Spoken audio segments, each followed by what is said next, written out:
20절에서 25절입니다.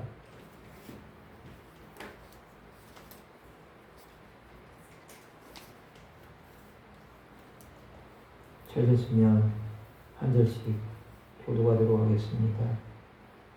명절에 예배하러 올라온 사람 중에 헬라인 몇이 있는데 그들이 갈릴리 베세다 사람 빌립에게 가서 전하되 선생이 우리가 예수를 배우고자 하나이다 하니 빌립이 안드레에게 가서 말하고 안드레와 빌립이 예수께 가서 여쭈니 예수께서 대답하시되 인자가 영광을 얻을 때가 왔다. 내가 진실로 진실로 너에게 이르노니 하늘의 밀이 땅에 떨어져 죽지 아니하면 하늘 그대로 있고 죽으면 많은 열매를 맺느니라. 자기의 생명을 사랑하는 자는 잃어버릴 것이요 이 세상에서 자기의 생명을 위하는 자는 영생하도록 보존하리라. 아멘. 사랑을 축복합니다. 이 말씀을 가지고 예수 그리스도의 죽음의 고라는 제목으로 하나님의 말씀을 나누고자 합니다. 우리가 오전에는 죽은 지 나흘 된 나사로라는 사람이 다시 살아난 사건에 대해서 하나님의 말씀을 들었습니다.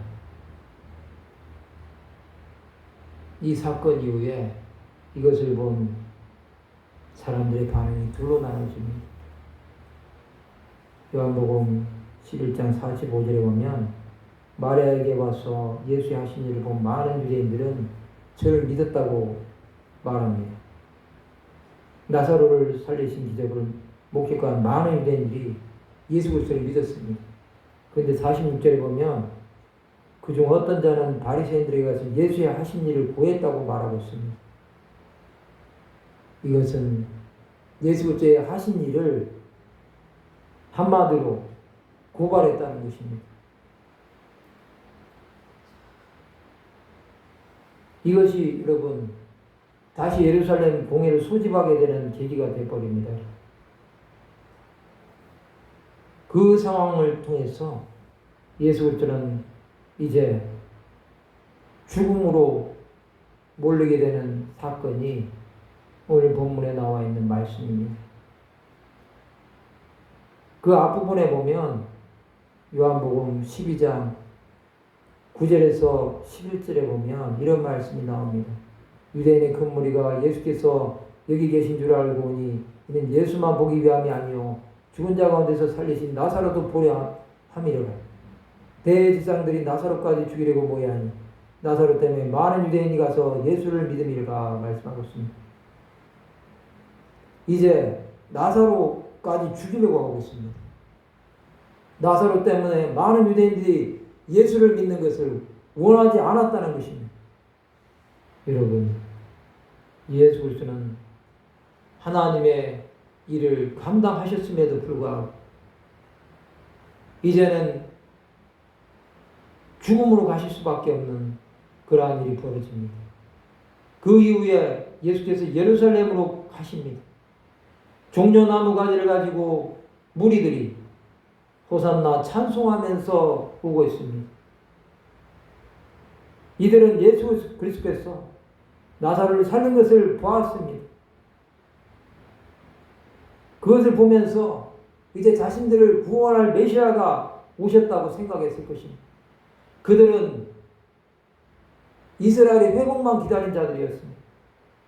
하나님의 나라가 그들 가운데 임하는 것을 원하지 않냐고 예루살렘이 다시 하나님의 거룩한 땅이 되는 것만 원했다는 것입니다. 그때 여러분 하나님께서는 이제 예수 그리스도를 마지막 관문인 십자가로 보내려고 하고 계십니다. 그것이 오늘 본문에 나오는 요한복음 12장 20절에서 25절에 있는 말씀입니다. 이 말씀에 보면 여러분 우리 주님은 명절에 예배하러 올라온 사람 중에 헬라인 몇이 있다고 말씀했는데 그들이 예수 그리스도를 만나러 왔다고 베세다 사람 빌립이 말하고 있는 것을 볼 수 있습니다. 여러분, 이 헬라인들이 예수 그리스도를 만나러 왔다는 것입니다. 그들은 여러분 왜 예수 그리스도를 찾았겠습니까? 그들은 여러분 예수를 통해서 하나님께서 행하신 것을 보기 원했을 것입니다. 이방인임에도 그들은 하나님의 나라가 도래하는 것을 원하는 자들도 있었다는 것입니다. 이들이 바로 예수 그리스도를 만나지 못하는 것은 이방인들이 유대인들을 만나는 것을 꺼린 것 때문에 그렇습니다. 여러분, 이 말씀 이후에 우리 주님은 인자가 들려야 함에 대해서 말씀하고 있습니다.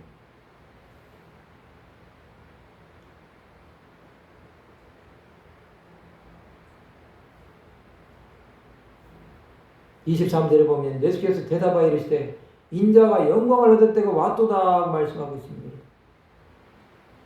여기서 말하는 이 인자라는 것은 예수 그리스도를 말씀하고 있습니다. 하나님의 아들인 예수 그리스도가 영광을 얻으실 때가 왔다는 것입니다. 이 영광은 여러분 우리가 말하는 하나님의 영광이라기보다는 죽음에 대해서 말씀하시는 것입니다.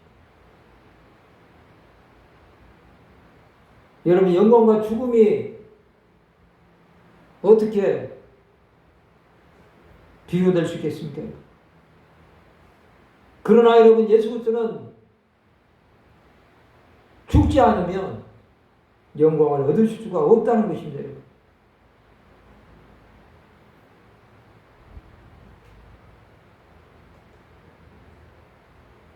예수 그리스도는 여러분 공생의 사역을 마쳐가면서 그가 이루신 그 놀라운 하나님의 나라에 대한 수많은 기적과 이적과 표적 그것을 여러분 이제 마무리 지으시려고 하시는 것입니다.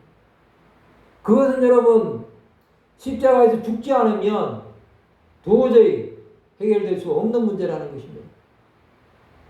오늘 본문 24절이 그것을 증언해 주고 있습니다. 예수 그리스도는 여러분 이 한마디의 말씀을 위해서 이 땅에 오셨습니다. 우리 다 같이 한번 읽어보겠습니다. 내가 진실로 진실로 너에게 이르노니 하나님의 밀이 이 땅에 떨어져 죽지 아니하며 하늘 그대로 있고 죽으면 많은 열매를 맺느니라 말씀하고 있습니다. 여러분 그렇습니다. 하늘의 밀이 땅에 떨어져 죽지 아니하면 하늘 그대로 있다고 말씀하고 있습니다. 이 하늘의 밀은 예수 그리스도를 말하고 있습니다. 예수 그리스도를 말씀하고 있는 이 하늘의 밀, 그가 땅에 떨어져 죽어야 된다는 것입니다. 그가 땅에서 저주형틀인 십자가에 못 박히지 않으면 하늘 그대로 있기 때문에 아무런 일도 일어나지 않습니다. 그러나 여러분 예수께서 십자가에서 죽으면 많은 열매를 맺습니다. 그 열매로 하나님의 사람들이 구원함을 받았고 우리도 구원함을 받았다는 사실을 우리는 반드시 기억해야 된다는 사실입니다. 여러분 예수 그리스도는 여러분 예루살렘으로 들어가시면서 하늘의 밀이 땅에 떨어져 죽지 않으면 열매를 맺을 수가 없다고 말씀하고 있습니다.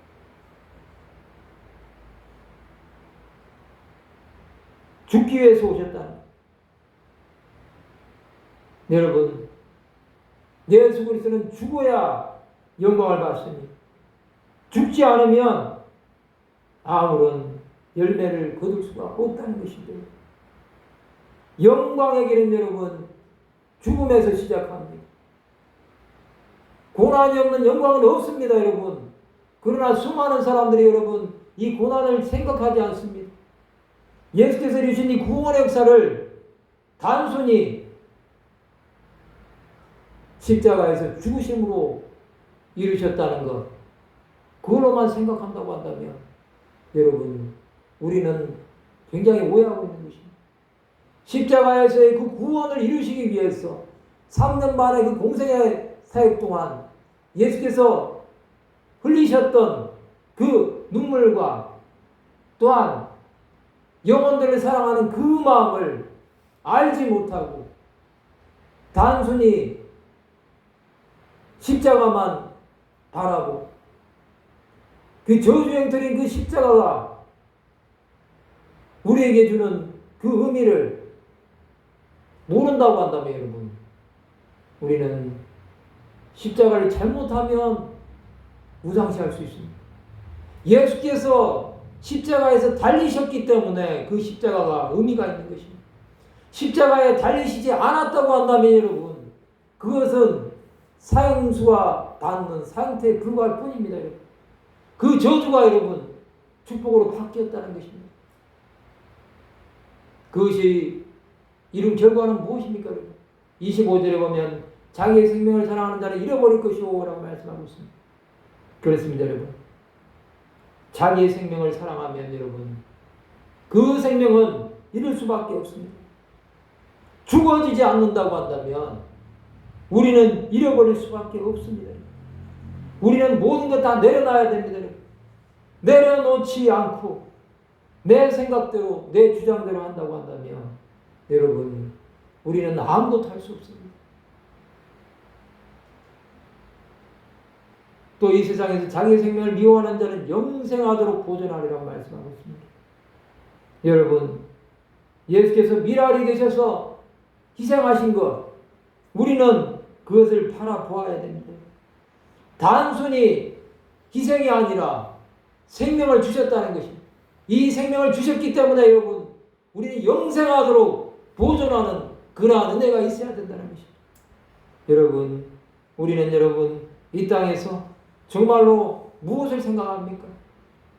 우리 생명을 보존하기 위해서 자신을 내려놓지 못하고 하나님을 바라보지 못하고 나만 살겠다고 하는 그러한 어리석은 자들은 아닙니까?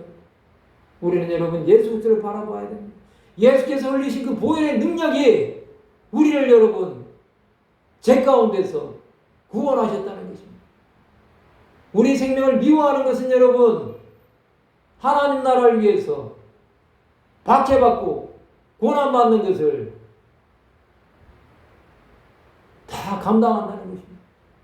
이것을 감당하지 못한다고 한다면 여러분 우리는 자기의 생명을 사랑하고 하나님의 뜻을 이룰 수가 없다는 것입니다.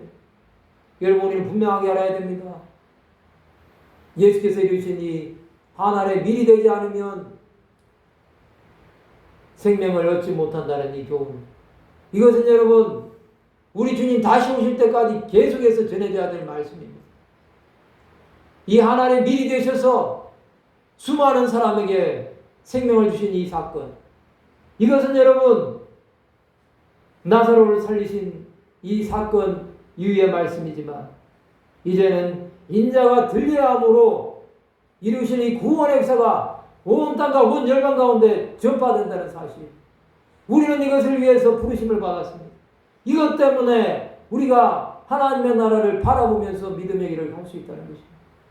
그렇다고 한다면 여러분 우리는 어떻게 살아야 되겠습니까? 여러분 하나님의 미리 되신 예수 그리스도를 바라보면서 낙심하지 않냐고 좌절하지 않냐고 오직 주만을 바라봐야 됩니다. 여러분 우리가 그렇게 살아간다고 한다면 여러분 우리 주님께서 하나님의 미리 되셔서 우리를 살려주셨던 것처럼 우리도 죽어가는 영혼을 살리는 데 쓰임을 받을 수 있습니다. 그러한 사람들이 예수 그리스도의 12사도요 사도 바울이요 하나님의 사람들이 아닙니까?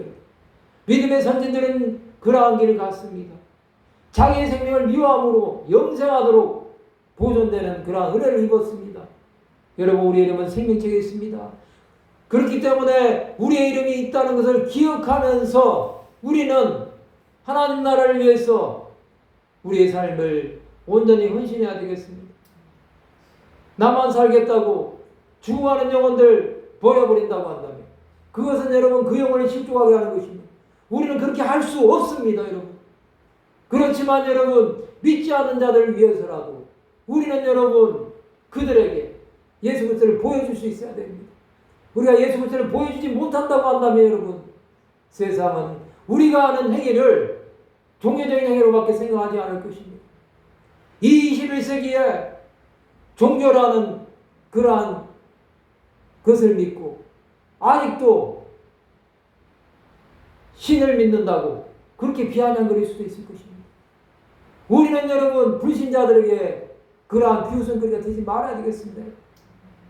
우리는 여러분 그들에게 본인들의 삶을 살아야 되지 않겠습니까?